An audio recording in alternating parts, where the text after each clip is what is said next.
বিসমিল্লাহির রহমানির রহিম।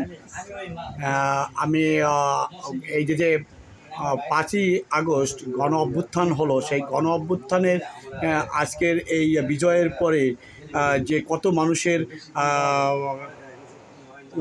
মানুষ এখানে শহীদ হলো, কত মানুষের ত্যাগ, লক্ষ লক্ষ মানুষ শুনেছেন যাত্রাবাড়ি এই এলাকার আন্দোলনে অংশগ্রহণ করছে।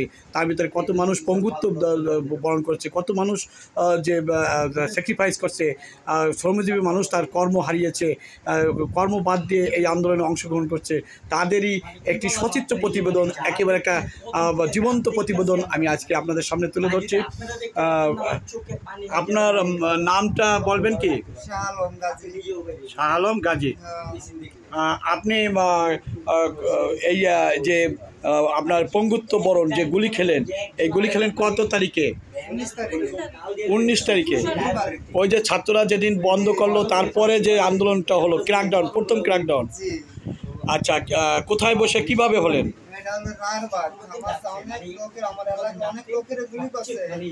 আমার ছোট ছোট ভাই করে গুলি করে মারা লাইছে, আমার বোনটা রাখতে পারি নাই, এই কারণে আমি গেছি। আমারও গুলি করছে, আমার সামনে অনেক লোকটি গুলি করছে ওরা। এই কদমতলী থানার ওসি পুলিশ টিমে। কিভাবে ঘটলো আপনার গুলিটা? আপনি কিভাবে খেলেন? আমি যে সময় আমি গেছি, এই সময় আমার সামনে যে গুলিটা খাইছে ওর বাসাতে গিয়া লগে আমি আবার গেছি, যাই দিয়ে আরেকটা আহত হয়েছে। আমার তো পরে লগে লগে আমার আটটা গুলি করছে। গুলি করানোর পরে আমি ইটমাল অবস্থায় মনে ধরে দিয়ে আমার গুলি করছে। আমি পরে আমি অজ্ঞান হয়ে গেছি, আমার ঢাকা মেডিকেল নিয়ে চলে গেছে। আপনি কি কাজ করতেন? আমি টাইলসের কাম করতাম। ওই দিন কি টাইলসের কাজ করতে গেছিলেন না আন্দোলনে গেছিলেন? আন্দোলনে গেছি। আমি যে দেখতেছি আমার এলাকার 2টা লোক মারা লাইছে। আমার ছোট ভাই 14-15 বছর বয়স হইব। আমার খুব কষ্ট লাগছে, এই কারণে আমি গেছি। যাইয়া দিয়ে আমার সামনে হ্যাঁ নেই আরো 2টা লোক মারা লাইছে, পুরো ডেড। তখন আপনি আবেগে অংশগ্রহণ করছেন? মনটা না রাখতে পারি। আমি এন গেছি, আমার সামনে আমি লাশ আমার হাতে, আর আমার আবার গুলি করছে। আমি মানে যখন গুলি করছে তখন আপনার কাছে লাশ? আপনাদের লগে আমার একটা লাশ, ছোট, আমার 16-18 বছর হবে বয়সটা।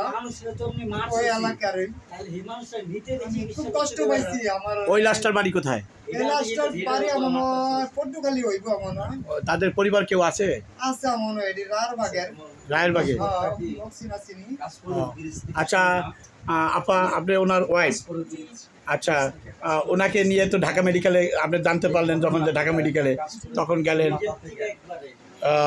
ওনার এই চিকিৎসার যে খরচ, তারপর উনি আয় করতেন, দিনমজুরি ছিলেন, কাজ করতেন।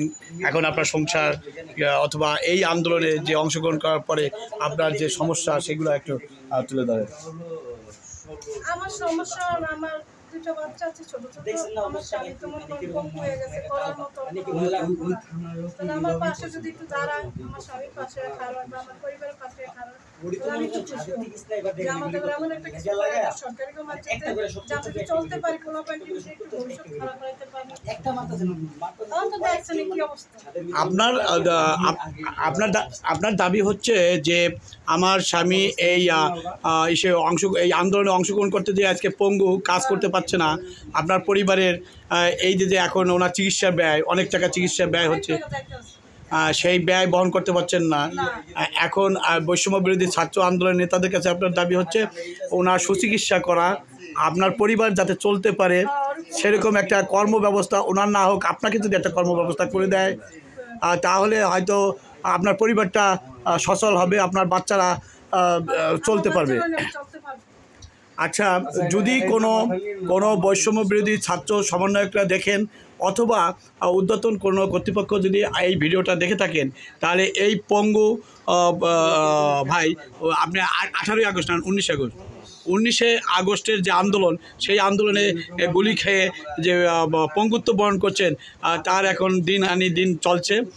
এক্ষেত্রে যদি কোনো ঊর্ধ্বতন কর্তৃপক্ষ এই ভিডিও চোখে পড়ে, তাহলে সততা যাচাই করে একে অবশ্যই প্রোভাইড করতে হবে। কারণ এই যে আন্দোলন, এই আন্দোলনে এরকম লাখো মানুষের ত্যাগ রয়েছে, সেই তাদেরকে খুঁজে যদি বের করে তাদেরকে যদি সাহায্য করে, সেটাই হবে হচ্ছে মানুষের জনতার প্রাপ্য, জনতার প্রাপ্তি। হ্যাঁ, অবশ্যই কারো যদি চোখে পড়ে অবশ্যই এই করবেন। আর যারা এই গণ অভ্যুত্থানে ভালোবাসেন তাদেরকে বলবো ভিডিওটি শেয়ার করে দেবেন, কারণ এদের দুর্দশা যেন মানুষ জানতে পারে, এবং যারা নেতৃবৃন্দ তারা জানতে পারে, যারা পরবর্তী সরকার আসবে তারা যেন জানতে পারে। বিদায় নিচ্ছি।